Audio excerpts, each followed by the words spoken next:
시니어 재정관리 특집 1장 노후 돈 걱정 혼자가 아닙니다. 안녕하세요 시청자 여러분. 오늘은 많은 분들이 마음속 깊이 품고 계신 고민에 대해 함께 이야기해 보려고 합니다. 바로 노후 재정 문제입니다. 은퇴 후 가장 큰 걱정거리가 무엇인지 아십니까? 바로 돈 문제입니다. 젊을 때는 매달 꼬박꼬박 들어오던 월급이 이제는 없습니다. 하지만 생활비는 줄어들지 않죠. 오히려 병원비, 약값 같은 의료비는 늘어나고 있습니다. 갑자기 집을 수리해야 하거나 가전제품이 고장나면 예상치 못한 큰 지출이 생기기도 합니다. 내가 모아놓은 돈으로 과연 언제까지 살 수 있을까?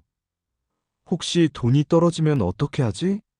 이런 걱정 한 번쯤 해보지 않으셨나요? 이런 고민을 하시는 것은 여러분만이 아닙니다. 대부분의 시니어분들이 같은 걱정을 안고 계십니다. 통계청 자료에 따르면 65세 이상 노인 가구의 평균 생활비는 월 200만 원 정도입니다. 하지만 실제 소득은 이보다 적은 경우가 많죠. 국민연금과 기초연금을 합쳐도 월 100만 원 내외인 분들이 대부분입니다. 이 차이를 어떻게 메워야 할지 막막하실 겁니다. 하지만 걱정만 하고 있을 수는 없습니다. 오늘 이 영상을 통해 여러분께 희망적인 소식을 전해드리고 싶습니다. 노후 재정 관리는 어려운 일이 아닙니다. 누구나 쉽게 따라할 수 있는 방법들이 있습니다. 복잡한 투자나 어려운 금융 지식이 필요한 것도 아닙니다. 일상생활에서 조금만 신경 쓰고 정부에서 제공하는 혜택들을 잘 활용하면 충분히 안정적인 노후를 보낼 수 있습니다. 앞으로 7개 챕터에 걸쳐 실용적이고 구체적인 노후 재정 관리 방법을 알려드리겠습니다. 어려운 이론 말고 당장 오늘부터 실천할 수 있는 방법들만 골라서 준비했습니다. 여러분의 노후가 조금 더 여유롭고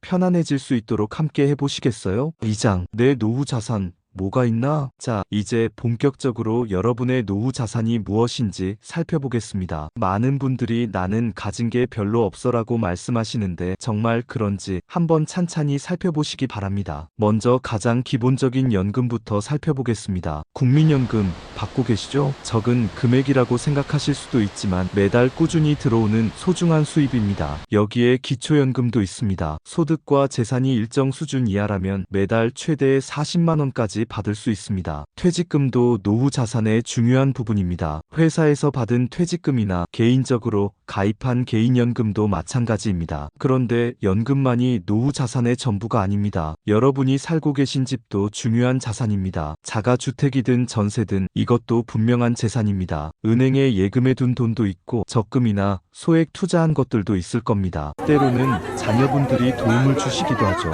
이 모든 것들이 바로 여러분의 노후 자산입니다. 문제는 이런 자산들을 그냥 놔두면 점점 줄어든다는 점입니다. 물가는 계속 오르는데 은행 예금 이자는 물가 상승률보다 낮습니다. 집값도 지역에 따라 떨어질 수 있고 의료비나 생활비는 계속 늘어납니다. 그래서 계획이 필요합니다. 예를 들어보겠습니다. 현재 65세인 김 씨의 경우 국민연금 월 80만 원, 기초연금 30만 원을 받고 있습니다. 퇴직금으로 받은 5천만 원은 은행에 예금해 두었고 15억 원 정도 되는 아파트에 살고 있습니다. 언뜻 보면 여유로워 보이지만 매달 생활비로 200만 원 정도가 나가니까 연금만으로는 부족합니다. 매달 90만 원씩 예금에서 빼서 써야 합니다. 이렇게 되면 퇴직금 5천만 원은 5년도 안 돼서 바닥이 납니다. 하지만 계획을 잘 세우면 달라집니다. 생활비를 월 150만 원으로 줄이고 정부 지원 혜택을 최대한 활용하면 연금 수입과 거의 비슷해집니다. 그러면 예금은 응급 상황에만 쓸 수 있고 훨씬 안정적인 노후를 보낼 수 있습니다. 여러분도 지금 한번 정리해보세요. 매달 들어오는 수입이 얼마인지, 현재 가지고 있는 자산이 얼마인지 말입니다. 생각보다 많은 자산을 가지고 계실 겁니다. 중요한 것은 이것들을 어떻게 활용하느냐입니다. 3장 생활비 줄이는 6가지 실천 전략. 이제 구체적으로 생활비를 줄이는 방법을 알려드리겠습니다. 거창한 방법이 아닙니다. 일상생활에서 조금만 신경 쓰면 되는 것들입니다. 첫 번째,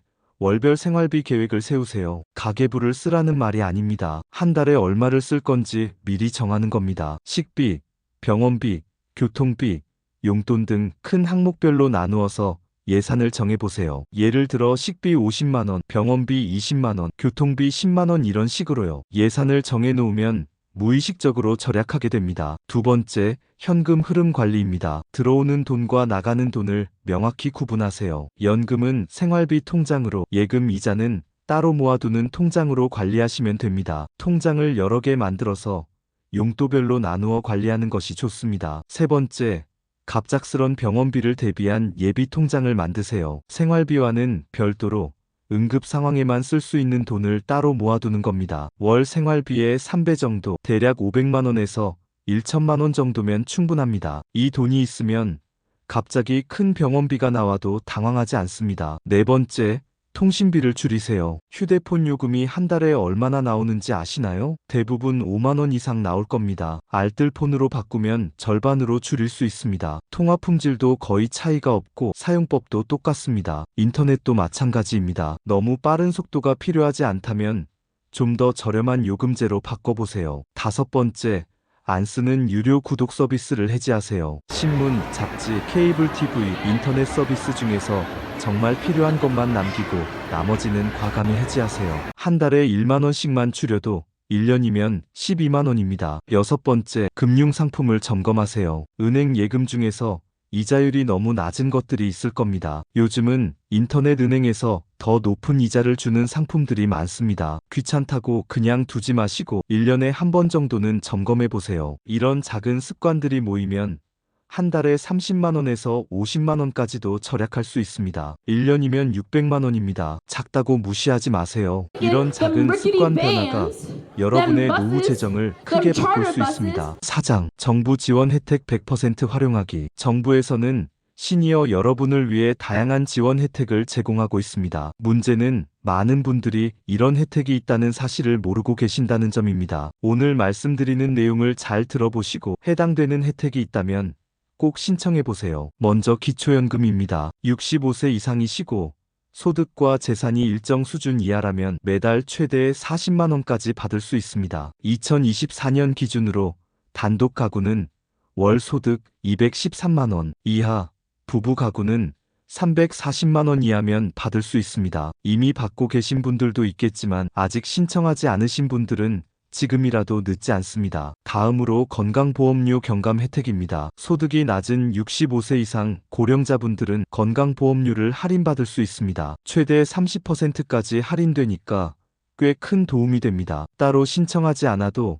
자동으로 적용되는 경우가 많지만 확인해 보시는 것이 좋습니다. 주거급여도 있습니다. 전세나 월세로 사시는 분들 중에서 소득이 중위소득 47% 이하라면 월세 지원을 받을 수 있습니다. 지역별로 차이가 있지만 서울 기준으로 1인 가구는 월 최대 35만 원까지 지원받을 수 있습니다. 임대료 부담이 크신 분들에게는 정말 큰 도움이 되는 제도입니다. 겨울철 난방비, 여름철 냉방비 때문에 고민이신 분들께는 에너지 바우처가 있습니다. 저소득층 고령자 가구에게 연간 24만 원에서 36만 원까지 지원해줍니다. 전기요금이나 도시가스 요금을 낼 때 사용할 수 있습니다. 문화생활도 포기할 필요 없습니다. 문화누리카드를 받으면 연간 13만 원 한도로 영화, 공연, 책, 음반 등을 구입할 수 있습니다. 박물관이나 미술관 입장료에도 사용할 수 있고 인터넷 서점에서 책을 사는데도 쓸 수 있습니다. 만약 소득이 정말 적으시다면 기초생활수급자 혜택을 받을 수 있습니다. 생계급여,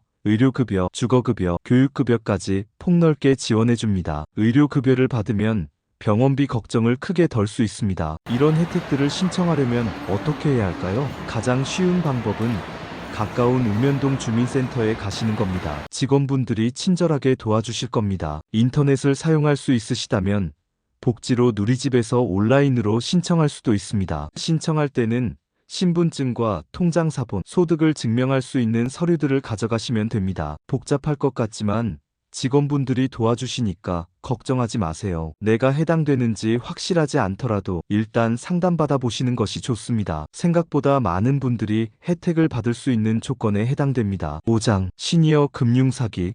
이렇게 막는다. 요즘 시니어분들을 노린 금융사기가 정말 많아졌습니다. 수법도 갈수록 교묘해지고 있어서 조심하셔야 합니다. 하지만 미리 알고 있으면 충분히 피할 수 있습니다. 오늘 말씀드리는 내용을 꼭 기억해 주세요. 가장 흔한 것이 전화금융사기, 소위 보이스피싱입니다. 은행이나 경찰을 사칭해서 전화를 걸어옵니다. 고객님 통장이 해킹당했습니다. 사기 사건에 연루되셨습니다. 이런 식으로 불안하게 만든 다음 돈을 요구합니다. 절대 믿지 마세요. 진짜 은행이나 경찰은 전화로 이런 요구를 하지 않습니다. 투자 사기도 많습니다. 원금 보장하면서 매달 10% 수익을 드립니다. 정부 정책 사업이니까 안전합니다. 이런 말로 유혹합니다. 세상에 원금 보장하면서 높은 수익을 주는 투자는 없습니다. 은행 예금보다 훨씬 높은 수익을 약속한다면 99% 사기라고 보시면 됩니다. 복지 혜택을 미끼로 한 사기도 있습니다. 정부에서 코로나 지원금을 준다. 어르신 전용 특별 혜택이 있다. 이런 식으로 접근해서 개인정보를 빼내거나 수수료를 요구합니다. 정부 지원 혜택은 읍면동 주민센터에서만 신청받습니다. 휴대폰 대리점에서 당하는 사기도 조심하세요. 요금을 더 저렴하게 해드립니다 라고 하면서 복잡한 계약을 맺게 하거나 필요 없는 상품을 끼워서 팝니다. 휴대폰 관련 계약을 할 때는 가족과 상의한 후에 하시는 것이 좋습니다. 그럼 어떻게 예방할 수 있을까요? 5가지 원칙만 기억하세요. 첫 번째, 모르는 번호로 온 전화는 받지 마세요. 정말 중요한 연락이라면 다시 걸어올 겁니다. 궁금하더라도 일단 끊으세요. 두 번째, 금융기관이나 경찰을 사칭하는 전화는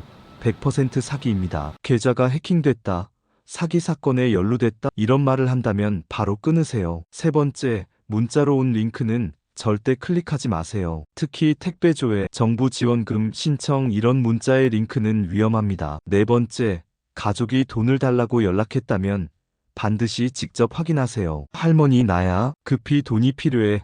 이런 전화가 와도 일단 끊고 직접 연락해 보세요. 다섯 번째, 조금이라도 수상하다 싶으면 경찰서나 1332번으로 신고하세요. 부끄러워할 일이 아닙니다. 신고하는 것이 다른 분들도 보호하는 길입니다. 기억하세요. 사기꾼들은 여러분을 급하게 만들려고 합니다. 지금 당장 하지 않으면 큰일 난다고 협박하죠. 그럴 때일수록 차분히 생각하세요. 진짜 급한 일이라면 시간을 주고 가족과 상의할 기회를 줄 겁니다. 6장, 통장 휴대폰 안전 수칙. 요즘 젊은 사람들이 시니어분들에게 접근해서 통장이나 휴대폰을 빌려달라고 하는 경우가 있습니다. 아르바이트 급여를 받으려면 통장이 필요하다, 휴대폰 개통이 안 돼서 잠시만 빌려달라, 이런 식으로 말하죠. 절대 빌려주시면 안 됩니다. 이런 일에 휘말리면 여러분이 범죄에 연루될 수 있습니다. 대포통장, 대포폰이라고 들어보셨죠? 사기꾼들이 여러분의 통장과 휴대폰을 이용해서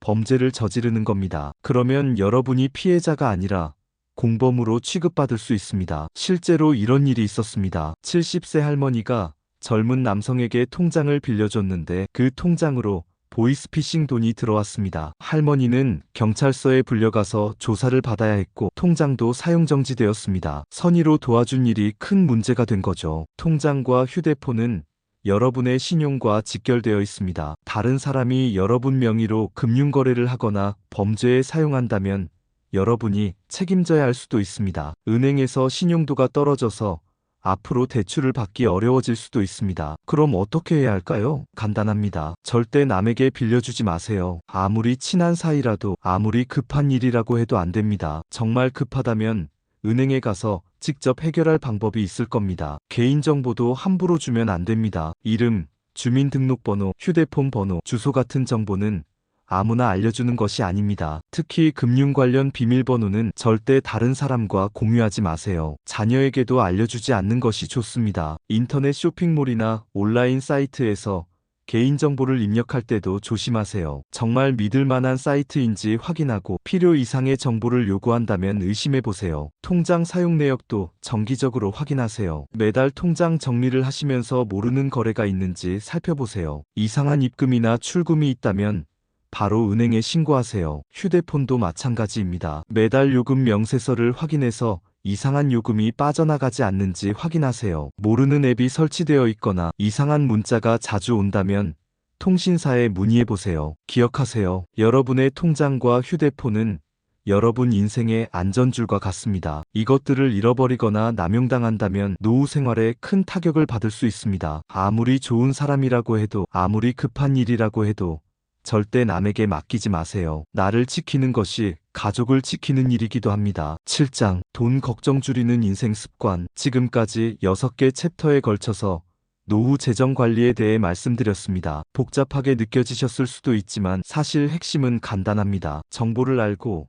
작은 습관을 바꾸고 사기를 조심하는 것입니다. 먼저 정보의 힘을 믿으세요. 많은 분들이 돈 걱정을 하시는 이유 중 하나는 정보 부족 때문입니다. 정부에서 어떤 혜택을 주는지, 어떻게 생활비를 줄일 수 있는지, 어떤 사기를 조심해야 하는지 모르니까 불안한 겁니다. 하지만 정보만 잘 알아도 불안은 크게 줄어듭니다. 오늘 영상에서 말씀드린 내용들을 다시 한번 정리해서 메모해 두세요. 그리고 가족들과도 공유하세요. 작은 습관의 변화가 큰 변화를 만듭니다. 매달 통신비 5만 원을 3만 원으로 줄이는 것, 안 쓰는 구독 서비스 1만 원을 해지하는 것.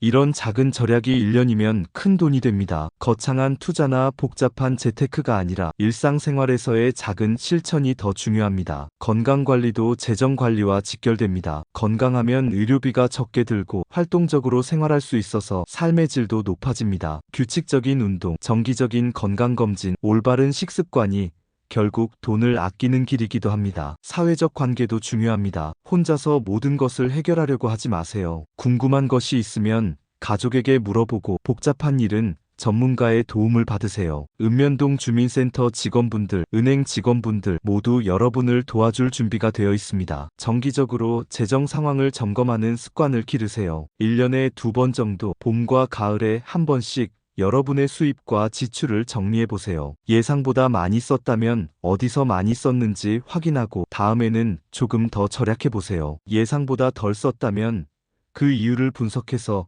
좋은 습관으로 만들어보세요. 무엇보다 중요한 것은 마음의 여유입니다. 돈이 전부는 아닙니다. 물론 어느 정도의 경제적 안정은 필요하지만 돈 걱정 때문에 매일 스트레스 받으며 살 필요는 없습니다. 오늘 말씀드린 방법들을 실천하시면서 점진적으로 개선해 나가시면 됩니다. 가끔은 자신에게 작은 선물도 하세요. 너무 절약만 하다 보면 삶의 즐거움을 잃을 수 있습니다. 한 달에 한 번 정도는 좋아하는 음식을 드시거나 가고 싶었던 곳에 가보세요. 문화누리카드로 영화도 보시고 도서관에서 책도 빌려보세요. 경제적 여유와 삶의 즐거움의 균형을 맞추는 것이 중요합니다. 자녀분들과도 솔직하게 대화해보세요. 경제적으로 어려운 상황이라면 숨기지 말고 이야기하세요. 자녀분들도 부모님의 노후를 걱정하고 계실 겁니다. 함께 해결책을 찾아보시면 더 좋은 방법이 나올 수도 있습니다. 마지막으로 긍정적인 마음가짐을 잃지 마세요. 이제 나이도 많고 돈도 없으니까 끝이다라고 생각하지 마시고 아직 할 수 있는 일들이 많다고 생각하세요. 오늘이 바로 여러분의 노후 재정을 바꾸는 첫걸음입니다. 지금까지 긴 시간 함께 해주셔서 감사합니다. 오늘 말씀드린 내용이 여러분께 조금이라도 도움이 되었기를 바랍니다. 궁금한 점이나 더 알고 싶은 내용이 있으시면 언제든지 댓글로 남겨주세요. 여러분의 경험담이나 좋은 아이디어도 함께 나누어 주시면 다른 시청자분들께도 큰 도움이 될 것입니다. 구독과 좋아요도 잊지 마세요. 여러분의 관심과 응원이 더 좋은 콘텐츠를 만드는 원동력이 됩니다. 다음 영상에서도 유익한 정보로 찾아뵙겠습니다. 건강하시고 행복한 하루 보내세요. 감사합니다.